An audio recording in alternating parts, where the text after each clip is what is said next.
Howdy doody do, motherfuckers. How are you? So, today's video is about unhappiness and the misconception of what happiness and unhappiness really is. So, we often think the opposite of unhappiness is sadness, which, it's rational, it makes rational sense. However, fuck is that? Yeah, I gotta be on the lookout. I'm in Texas. It'd be rattlesnakes and shit biting people.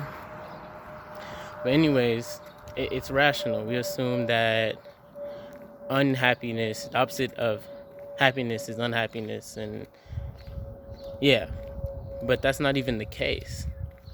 Like, how can I explain it?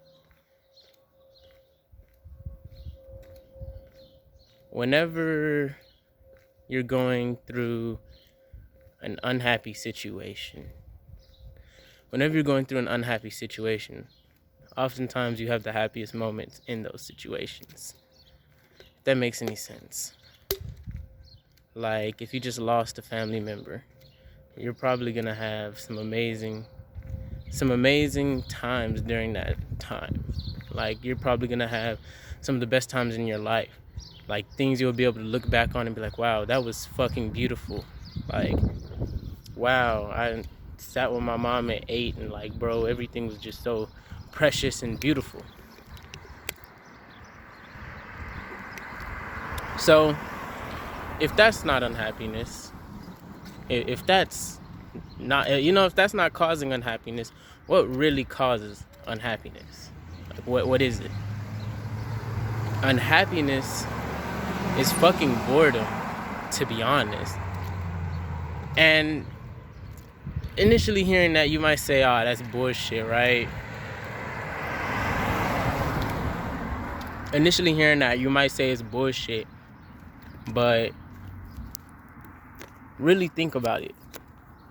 Really think about just the craziest times in your life and sit down and be like, man, that was a fucking roller coaster, but shit, now that I look back on it, I was happier then than I am now.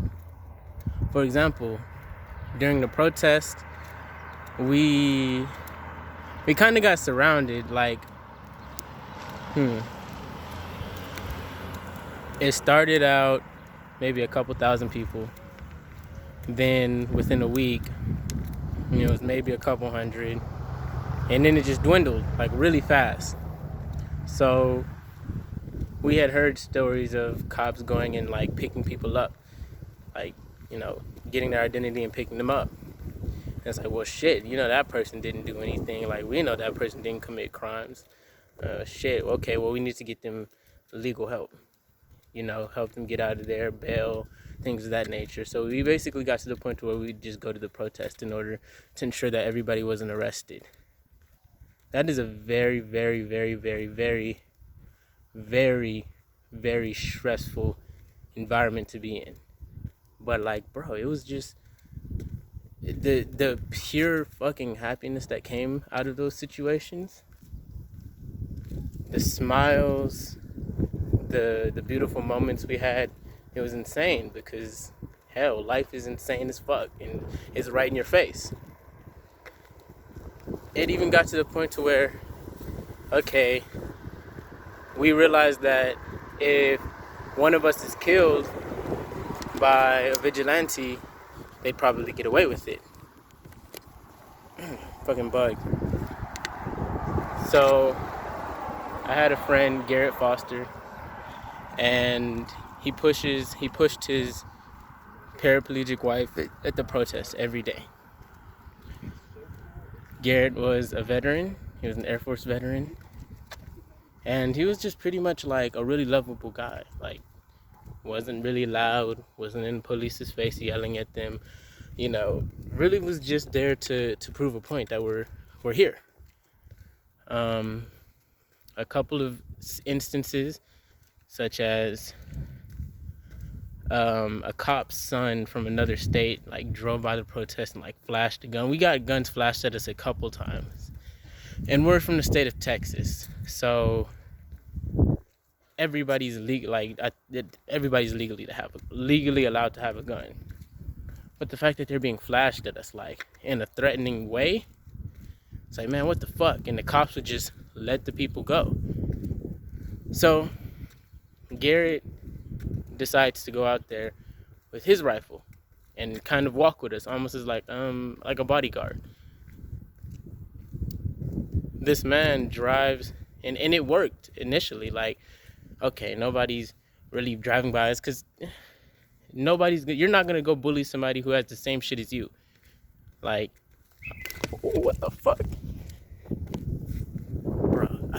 Shit keep jumping out at me, bro. I don't know what the hell that was, but I heard it. Anyways, it worked initially because you're not gonna go bully somebody, especially if their shit looks bigger than yours. Like, all right, I got a handgun, that motherfucker has an AR. Like, yeah, no, that's not a good idea. So one day this man drives into the protest, and it's literally on police dash cam. So police car's right here at the stoplight. The man comes out and turns into the protest. Again, I say Garrett has a paraplegic wife. Everybody else kind of runs. Like, he steps up and like, man, what the fuck is going on? Like, you know what I'm saying? Like, the last photo of him, he kind of like steps up like this. And again, I say he was a veteran. So I don't even really want to get into detail with it. The guy rolled down the window and shot Garrett. Now, I'm actually just finished the story, and then I'm going to explain why it was even more stressful than what it seemed. So, Garrett is shot. Somebody else in the crowd has a concealed weapon, and they fire back at the driver. He drives away, tries to get away. The guy is caught. Like, they later catch him, but then they release him. He isn't really dealt with until a bunch of smart people figure out where his home address is through his license plates and things of that nature. That's whenever he goes into, I think, like, he gets put on like a base, like a military base or some shit like that. Now, police reports say that Garrett Foster's gun was unchambered and it was still on safety. So he was still in like the mode of like, what the fuck is going on? He was a person who had to stand his ground because he has a wife in a fucking wheelchair. Like, yeah, everybody else can run away. What the fuck is going on and run away? But he can't. So he's like, man, what the fuck is going on? He steps up and man shoots him. Now, that being already fucking stressful enough, we had Donald fucking Trump, the president of the United States at the time, tweet out misinformation about it, saying that Garrett Foster fired on this random driver. And we had a lot of reactionaries come down. Like, his vigil was destroyed many times.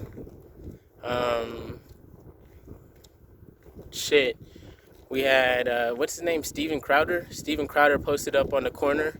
It was like Garrett Foster's death was justified. Like, in front of his wife, in front of his family, in front of like everybody. And we were put on video like, wow, look at all these look at these fucking crazy people. Like, obviously, these people just witnessed somebody get fucking killed. And then we figure out, we dig more into who this person is, the person who killed him. And it's a fucking, like, mega Trump supporter. He's like, come down here. Donald, like, come down here, Trump. We'll show these protesters what it really is. Like, we'll show them what it really is. This is all over his social media. Man had intentions. So, that being said, now we are all even in more danger. We're now fair game for fucking vigilantes. So that bond just even grows closer. During this time, I'm struggling to feed myself, and we struggling to feed each, you know what I'm saying? We struggling to get food and shit like that. A bunch of 18-year-olds living in a studio apartment. I tell you all this to tell you that was probably the happiest time of my life, or I enjoyed life a lot. I enjoyed life a lot. And it sounds almost psychotic or like adrenaline junkie, but realistically, just having to be on edge that much and really relaxing when you can relax. Like whenever you relax, you really fucking relax. Your life is exciting as shit. People know who you are. People walk up. I had a couple people recognize me, face on the news, and all other types of shit. I tell you this to tell you, hey, just because there's a whole bunch of unhappy shit going on around you, that doesn't necessarily mean that your life is going to be unhappy. However, if your life is fucking boring, it's almost guaranteed to be unhappy. It's not going to be unhappy in the sense of, oh, I'm struggling to get food, or maybe, I mean, if you're a bum, if your life is boring already, you might as well just go ahead and go get a boring job and make a whole bunch of money and have a boring life, not travel and shit like that. But if you got a boring life, you are always going to have that unhappiness. You might have stability, but you're not going to be fucking happy. Like, if you're not genuinely excited to go to that job every day, you're going to be very unhappy. That's why you hear about workers going in and killing their boss and shit like that, because it's genuine unhappiness. It's not unhappiness from it's not unhappiness from crazy situations. It's unhappiness from the scenario you put yourself in, the things that you, it got really dark. Oh, I'm good. The things that you put over happiness, like deciding that your dreams aren't attainable because you got to settle down and whatever. You got to be realistic. If you've decided that you want to live a boring existence in order to have a quote-unquote happy life, you know deep down that you're selling yourself short. You know that that's just not really going to make you happy. And I'm saying, you could be mad at me in this video. I don't really care. You can do you. But you know that that's just not going to make you happy. Shit. You're not really adding anything to the world. You're going to work. I mean, you're getting a nice paycheck. Yeah, how do you do? Nice fucking paycheck. But what example are you leaving your kids, bro? And it's fucked up. But like, I just gotta say it like that. What example are you leaving your kids? You gonna tell your kids, yeah, go get a job. Go get a job that make you want to kill yourself every day so you can have a lot of money. But the money not gonna make you not want to kill yourself. What type of sense is that? It don't make no type of sense.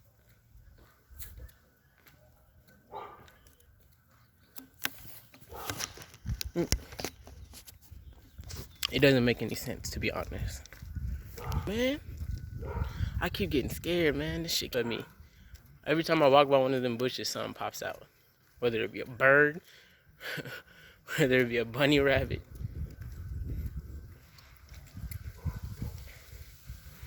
But yeah, what type of example are you leaving for your kids if you gonna tell them, yeah, fuck your dreams. I know you want to do something great, but you gotta chill out and do something realistic. But what is realistic in this world now? What is quote unquote realistic? There's like 16-year-olds on TikTok making more than fucking doctors shaking their ass, bruh. What is realistic in this world?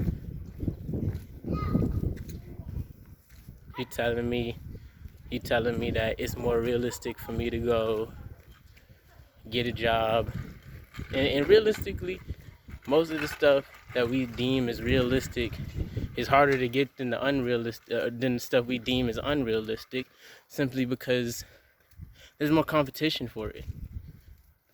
Like, if everybody's talking about going to school for cybersecurity and shit like that, everybody's talking about going to college and going into the exact same field as you, with the exact same criteria that you do, the exact same criteria that you have. So you're about to go to school to get the exact same degree as the competition that's competing for the exact same job. And then what are you going to tell them? What do you have to offer compared to the competition? What is going to make you different? At that point, it basically comes down to natural talent. Like, at that point, it comes down to natural talent. Okay, well, y'all got the exact same certifications, exact same time in school. You're just more charismatic. Like, I like you more, so I'm gonna go with you.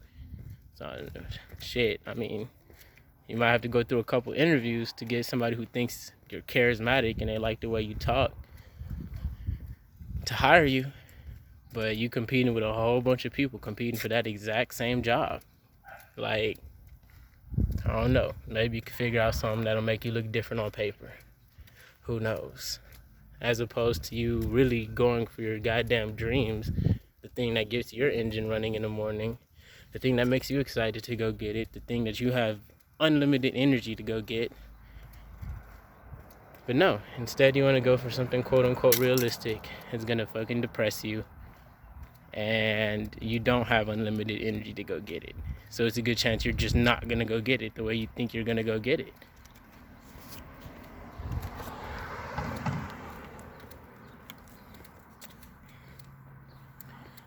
It's the truth.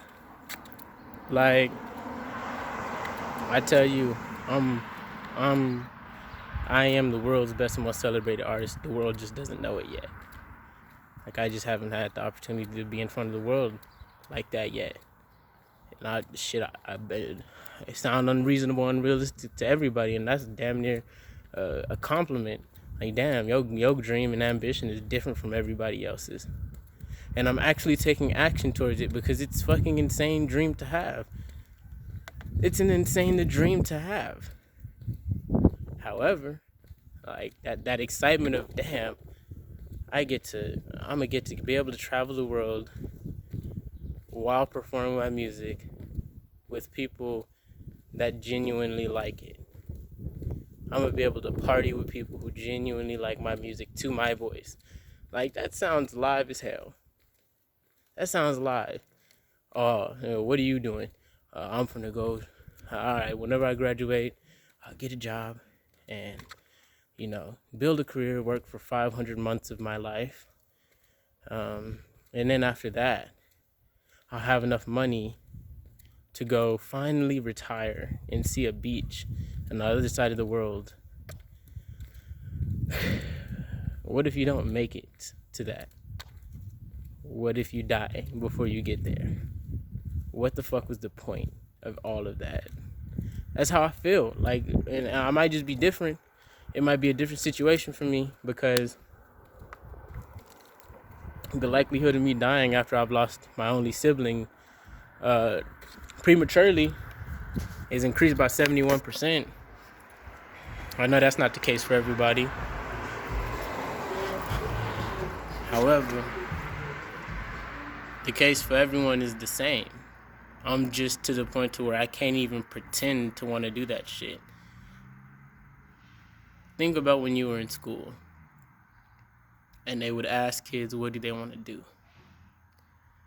Most of them would say the same, like, okay, the first three answers would be kind of unique. And after that, everybody would say the same shit because it sounds good. A lot of the stuff we do is for social validation. Like, yeah, I'm in cybersecurity And like it felt good. I told people I was in school for cybersecurity, and people were like, wow, like look at me like I was a fucking doctor. But then whenever I sit down in front of the curriculum, I'm like, it's not that hard, but it's fucking boring. Like I literally have to force myself to sit here and learn this shit. Maybe if I was in a classroom, it would have been different. Who knows? However, the fact still remains. A lot of this shit we're doing for social validation. We're doing it so other people will say, oh, they're really getting it. We're afraid to be looked at as if we don't really know what the fuck is going on. But all the people who really get shit cracking and going, they start out not really knowing what the fuck is going on because they're starting something new. Okay, I'm starting a YouTube channel. You know what I'm saying? Yeah, I got influences. However, nobody's done it like me. Like, my biggest thing, I love spirituality. I talk about political shit. I try to like create a level plan. Like, it's different, and I'm still figuring it out. But I know whenever I figure it out, it's gonna be very fucking lucrative, and I'm going to help a lot of people. I was embarrassed to tell people like, yeah, like I'm doing art and music. I still don't even really tell them I'm doing it because I don't really want them knowing. But I'm not embarrassed of it per se, because I know my shit is good. Like if they came and watched one of my YouTube videos, they'd get a lot of knowledge. If they listen to my music, they'd be very impressed, more than likely. I just don't.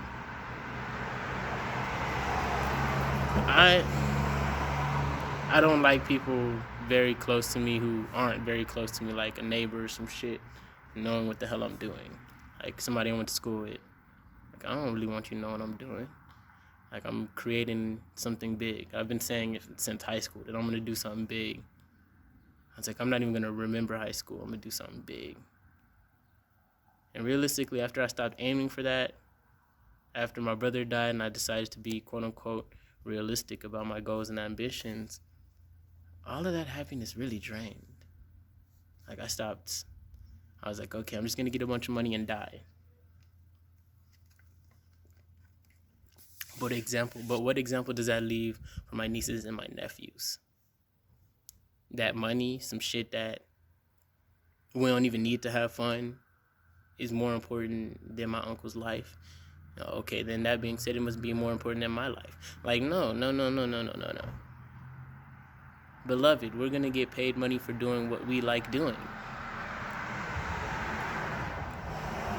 It's insane to me that we have quotes of shit like, do what you like, do what you love doing, you never work a day in your life, but nobody actually does what the fuck they love doing. Nobody does it.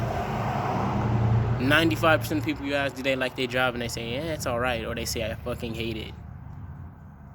That is depressing. We spend so much time at our jobs. That's depressing. That is very depressing.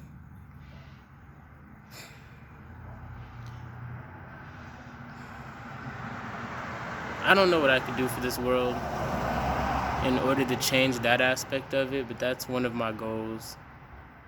Maybe I'll be like an 80-year-old man and I'll change that shit. But like that's a lifelong mission for me, to get people to realize that these toys don't fucking matter. You go and get a nice job, and then you buy a nice house, and then you buy a nice fucking car. And now you gotta, like, lifestyle inflation, I've talked about it. Now you're in the exact same position as you were when you were in that studio apartment. I gotta manage and as opposed to, okay, if somebody got a really good job, they said, fuck it, I'm gonna stay here, which is not really likely. They fuck it, I'm gonna stay here. Okay. I haven't heard about that often. I think I've heard like one story of somebody doing that.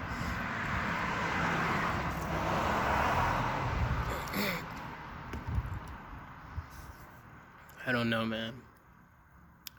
I don't know. It's depressing. It's quite frankly depressing. I think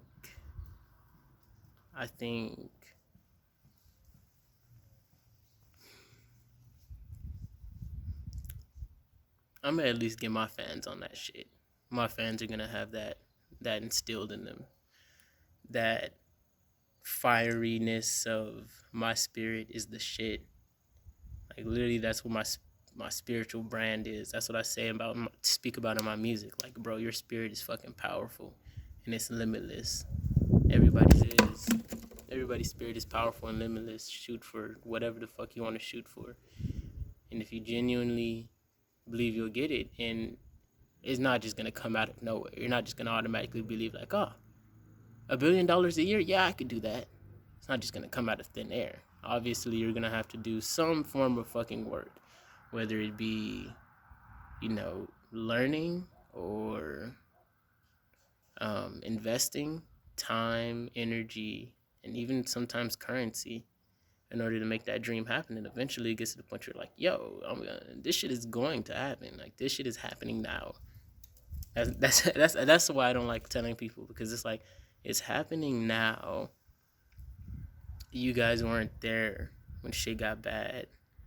I don't necessarily want you here whenever this business that I'm running starts going green. That's the best way I could explain it. Okay, I haven't started turning a profit yet, so it's not noticeable. But I'm already building that business. Like, that business is already started. It just isn't turning a profit yet. So, yeah, man. Fuck boredom. Fuck boredom. Like, that shit. You know how bad boredom is? Boredom is so bad. I learned this in school, actually. Humans will get so fucking bored that they will inflict pain on themselves in order not to be bored. I think rats are the same as well. Like, literally fucking shock themselves. Like, electrically shock themselves so they're not bored. So they have some form of stimulus. So why the fuck would you go to a job that you're just sitting there? That's why a lot of these work environments are hostile, because motherfuckers are so boring that they will, okay, if I got somebody else right here to inflict pain on, I'm probably going to inflict pain on them before I inflict pain on myself. Motherfuckers just hostile. You go there, you bored as fuck, so now you just beefing with people. That shit is crazy. All the jobs I've been to, warehousing and like doing the same repetitive things over and over and over again through like contract work. Like, oh my God, these niggas are beefing literally over nothing. If that's the life you want to live, go live it, and live it to the max. Enjoy it too. But I have a hard time believing that's the life you want to live. So go get it and come back with it.